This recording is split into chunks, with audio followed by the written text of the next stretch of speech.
The show of my work is called Rock Dove Song. The title comes from a very personal experience I've had with a mental health issue in the period of December 2012 to April 2014.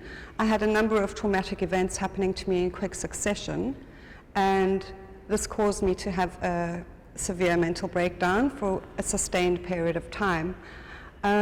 I now refer to that period as my faulty phase, and somewhat lightheartedly, but it is a serious issue.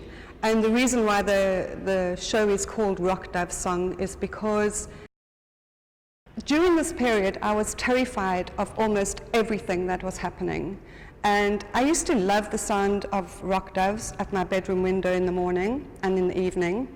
And even this started to be quite terrifying for me, inexplicably terrifying.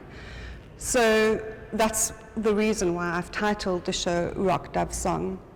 Also, I think that we are experiencing a global mental health crisis. I think that what is happening with the increasing collapse and destruction of our environment has not only led climate activists to having mental health issues, but it's also led the ordinary everyday person to be experiencing the kind of existential concern that we have with our species' demise and the planet's demise. So this is causing, I teach, and I'm aware of what's happening with the youth of today, and people are battling with mental health issues. We don't live in an easy time, but I think that our time, although not easy, is also incredibly innovative. So I'll talk a little bit about some of the works that are on show. The work behind me is called Come Undone, and it is a reference to one of the Robbie Williams songs called Come Undone, and it's about literally coming undone, the breaking down. When I had my mental health, my faulty phase period, what happened with me was that I froze. You can either flight or fright. I frighted and I froze and I could not actually do much. And eventually, as it got worse and worse, I felt everything very somatically, very much in my body. And so as it got worse and worse was the fact that I felt my body completely dispersing and being taken apart. And then weirdly enough, when I started to, after I'd been in hospital and I got onto the right meds and I started to get better, I went up to the Drakensberg with a very close old school friend who was taking care of me, Maria, who I love to death.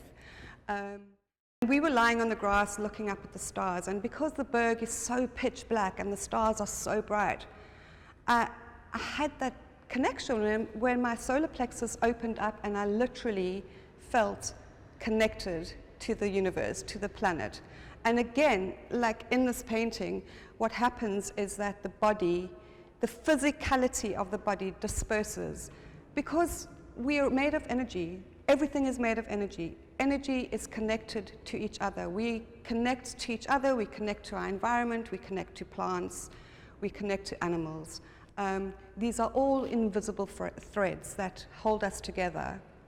These are the issues that I've been working with in my work over the last 2 decades. I've been focusing on these invisible connections. So some of the materials that I use, materials are very important to me. I think that they hold energy, and so I often use earth from a very specific location to do with the content of my work. There is only a few little bits of earth in some of the other works here, but I also use my own urine, primarily because it's about marking and about claiming space, and it's also about a very animal-based action. Men seem to find it quite easy to piss anywhere. Women, it's much more of a problem, it's much more of a taboo. And so these are parts of the materials that I incorporate into my work. Since my mental health breakdown, I've started to incorporate psych meds. So I use things like antidepressants, basically all the meds that I was put on in the first 3 weeks. I was put on so many different meds. In fact, I have an entire box full of them. And so I crush these up and I work with them in my work. They're also about issues around controls, subduing, containing. And I think that very often these things that try to contain us are the very things that give us problems, because we're not containable. We're human beings. We leak, we bleed out, we're not contained, and we should be able to not necessarily be contained.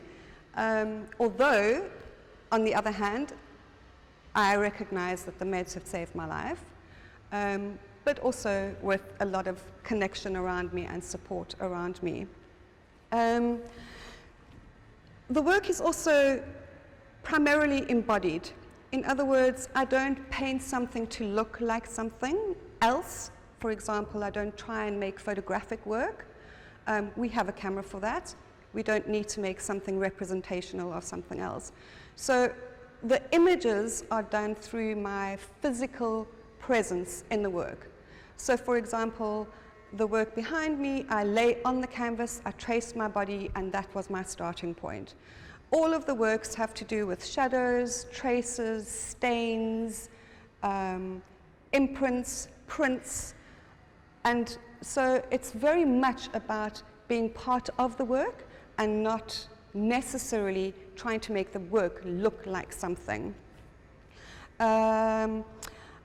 Yeah, just to wrap up, I think that the work is within the body of work. You can see that in even some of the photographic pieces, again, it's about me lying on photographic paper, exposing it to light and developing it. It's not about taking a photograph of me to make it look like me.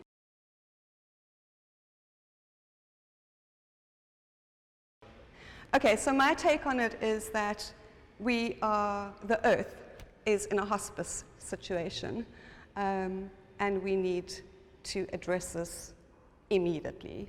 Otherwise, we're not going to survive as a species, and we're also in a very bad mental health place.